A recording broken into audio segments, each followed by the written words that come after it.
একইভাবে চিন্তা করেন, আমরা সবাই জানি যে দিল্লি আওয়ামী লীগ মিলে 2008-এ বাংলাদেশের 111-এর সরকার একটা ইলেকশন ইঞ্জিনিয়ারিং করে আওয়ামী লীগকে বসাইছে না? তো এভিডেন্স আছে। তাহলে যদি এখন একটা মামলা করা হয় তাহলে কি বিএনপিকে ক্ষমতায় দিয়ে দেওয়া যাবে সংসদে?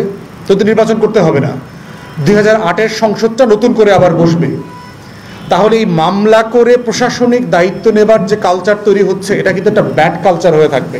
চট্টগ্রামে মামলা করে মেয়র হওয়া, বরিশালে মামলা করে মেয়র হওয়ার চেষ্টা করা, ঢাকাতে মামলা করে মেয়র হওয়ার চেষ্টা করা, এই যে মেয়াদ উত্তীর্ণ মামলা করে মানে যে কোনোভাবে ক্ষমতা নেওয়ার, গদিনে আসীন হওয়ার যে কালচার, এটা খুব ব্যাড প্রেসিডেন্স হবে।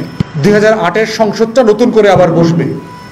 তাহলে এই মামলা করে প্রশাসনিক দায়িত্ব নেবার যে কালচার তৈরি হচ্ছে, এটা কিন্তু একটা ব্যাড কালচার হয়ে থাকবে এবং ফিউচারে এটা রাষ্ট্রের জন্য ভালো হবে না। বরং আমরা এটাও প্রস্তাব করেছি, যেহেতু প্রশাসক নিয়োগ দেওয়ার সুযোগ আছে, ইশরাককে দক্ষিণে প্রশাসক করে দেখ।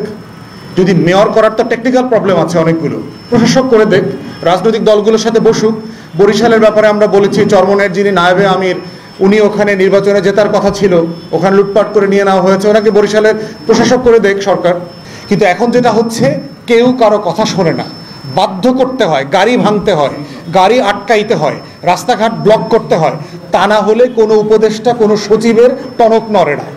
অতএব আমরা যেটা চাই যে যার যেটা অধিকার আছে বলে মনে করা হচ্ছে, সেই অধিকারের জন্য সে কথা বলবে, ইনক্লুডিং দক্ষিণের সিটি কর্পোরেশন নিয়ে যারা আন্দোলন করছে।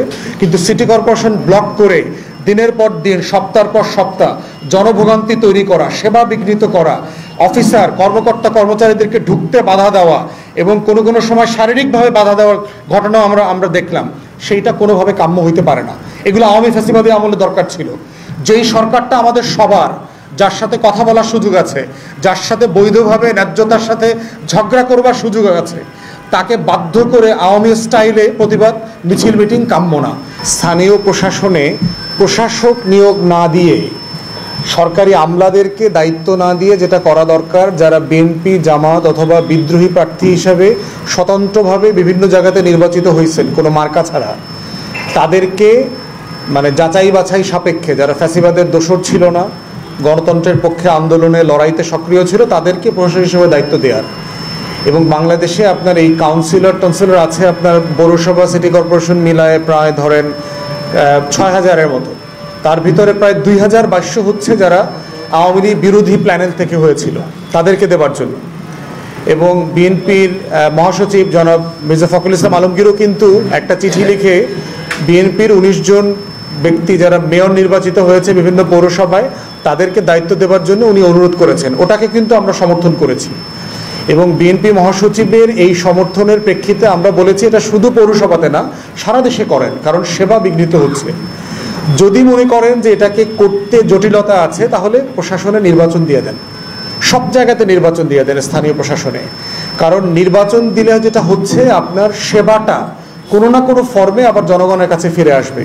আপনি জানেন যে কি পরিমাণ কষ্ট হচ্ছে, জন্ম সনদ, মৃত্যু সনদ, সার্টিফিকেট পাচ্ছে না, পাসপোর্ট বানাইতে পারতেছে না, এনআইডি করতে পারতেছে না, জমি জমা কেনা বেচা করতে পারতেছে না, গ্রামে গঞ্জে ইউনিয়ন পরিষদের, আপনার উপজেলা পরিষদে সিম্পলি গরুর হাট বসছে আর কি।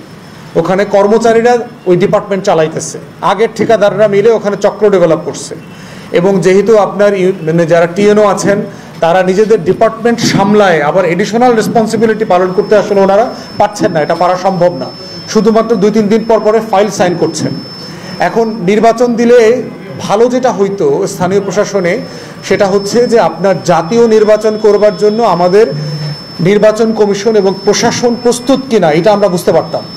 কারণ এই সরকারকে বিদায় নিতে হবে কিভাবে, একটা ভালো নির্বাচন দিয়ে। এবং এই ভালো নির্বাচনটা বাংলাদেশে 2001-এর পরে করবার কোনো অভিজ্ঞতা এই রাষ্ট্রের নাই। অতএব এই নির্বাচন কমিশন সিম্পলি ভুলে গেছে। তো যদি নির্বাচনে চলে যাইতো, তাহলে কিন্তু আপনার ওই চট্টগ্রামে মামলা করে মেয়র হওয়া, বরিশালে মামলা করে মেয়র হওয়ার চেষ্টা করা, ঢাকাতে মামলা করে মেয়র হওয়ার চেষ্টা করা, এই যে মেয়াদ উত্তীর্ণ মামলা করে মানে যে কোনোভাবে ক্ষমতা নেওয়ার, গদিনে আসীন হওয়ার যে কালচার, এটা খুব ব্যাড প্রেসিডেন্স হবে।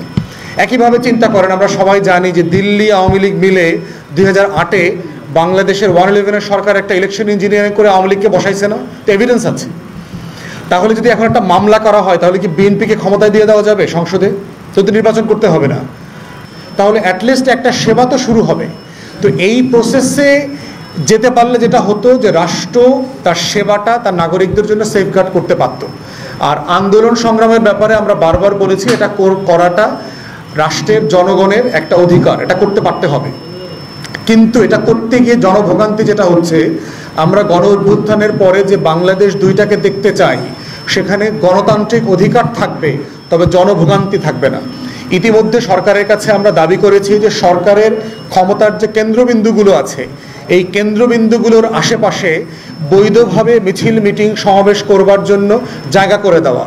যেমন প্রায় দেখবেন যমুনার সামনে রাস্তা স্টক করে দিচ্ছে, তা আপনি যমুনার সামনে মিছিল মিটিং করার জায়গা করে দেন, রমনা পার্কের ভিতরে আপনি পাবলিক স্পিকিং কর্নার করে দেন, যারা এসে মানববন্ধনটা ওইখানে করবে, এবং আলাদা সরকারের ইউনিট থাকবে যে মানববন্ধন মিছিল সমাবেশ থেকে ইনফরমেশনটা নিয়ে যাবে।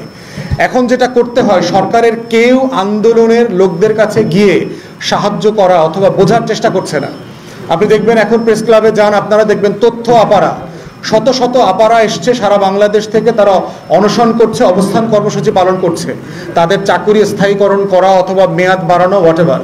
কিন্তু রাষ্ট্র তো তার সাথে গিয়ে তো কথা বলতে হবে কাউকে, ভাই আপনি পারলে পারবেন অথবা পারবেন না।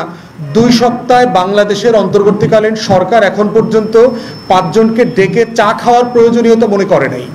পল্লী বিদ্যুতের ইঞ্জিনিয়াররা দেখেন শহীদ মিনারে কয়েক সপ্তাহ থেকে আন্দোলন করছে, সমাধান হচ্ছে না কেন? সমাধান খুব সহজ। বাংলাদেশের যে রুরাল ইলেকট্রিফিকেশন বোর্ড আছে, আরইবির কিছু ক্রিমিনাল সিন্ডিকেট আছে, তারা এই রাষ্ট্র থেকে যে ফরিয়াগিরি করা, ইস্ট ইন্ডিয়া কোম্পানির মতো করে হাজার হাজার কোটি টাকা লুটপাট করা, এটা বন্ধ করতে চায় না। সমাধান হচ্ছে না এই কারণে। তো এইভাবে দেখেন যারাই আন্দোলন করছে তাদেরকে আন্দোলনের স্পেস করে দেওয়া, জায়গা করে দেওয়া, রুট ঠিক করে দেওয়া, পুলিশকে হেল্প করতে হবে, মিছিলে বাধা দেওয়া না যে আপনি এই রুটে এইভাবে হেঁটে আপনি যমুনায় যাবেন, এটা বলে দিতে হবে। আপনি সচিবালয়ে স্মারকলিপি দিতে চান অমুক উপদেষ্টাকে, আমরা সাহায্য করব, আপনি এখানে আসেন, 5 জনে মিলে আমার সাথে চলেন, আমরা উপদেষ্টার কাছে আপনাকে নিয়ে যাব। সরকারি কর্মকর্তারা আসে না কেন প্রেস ক্লাবে? যমুনার সামনে আসে না কেন? যে ডিপার্টমেন্ট যেটার সাথে সংশ্লিষ্ট। আপনি সংসদ ভবনের সামনে মিটিং মিছিল করার জায়গা করে দেন। এখানে আমাদের ঈদগাহ ময়দানটা 2 দিনের কয়েক ঘন্টা ছাড়া সারা বছর এখানে গাজার আকড়া বসে, তাহলে আপনি ঈদগাহ ময়দানটাকে আপনি মিছিল মিটিং করবার জায়গা করে দিচ্ছেন না কেন? এখানে আপনি পাবলিক কর্নার করে দেন, অনেকগুলো মঞ্চ করে দেন, পার্মানেন্ট মঞ্চ করে দেন, যেখানে গিয়ে মানুষ মিছিল মিটিং সমাবেশ করবে, গোয়েন্দা সংস্থা ওখানে রিপোর্ট করবে, রেলেভেন্ট ডিপার্টমেন্টের লোকজন এসে ওখানে স্মারকলিপি সহ ডেলিগেশন নিয়ে যাবে। এভাবেই তো রাষ্ট্র নাগরিকদের অধিকারকে এনশিওর করতে হবে। কিন্তু এখন যেটা হচ্ছে, কেউ কারো কথা শোনে না, বাধ্য করতে হয়, গাড়ি ভাঙতে হয়, গাড়ি আটকাইতে হয়, রাস্তাঘাট ব্লক করতে হয়, তা না হলে কোনো উপদেষ্টা কোনো সচিবের টনক নড়ে না। এই জন্য আমরা মিছিল মিটিং সমাবেশ করবার অধিকারকেও দেখতে চাই, এটাকে একটা ডিসিপ্লিনের মধ্যে আনতে চাই, এবং এটার সাথে সরকারের যে যোগসূত্র আছে সেটাকে আর একটু পেশাদারিত্বের সাথে যেন করা হয় সেটাও দেখতে চাই, তাহলে জনভোগান্তিটা কমে যাবে।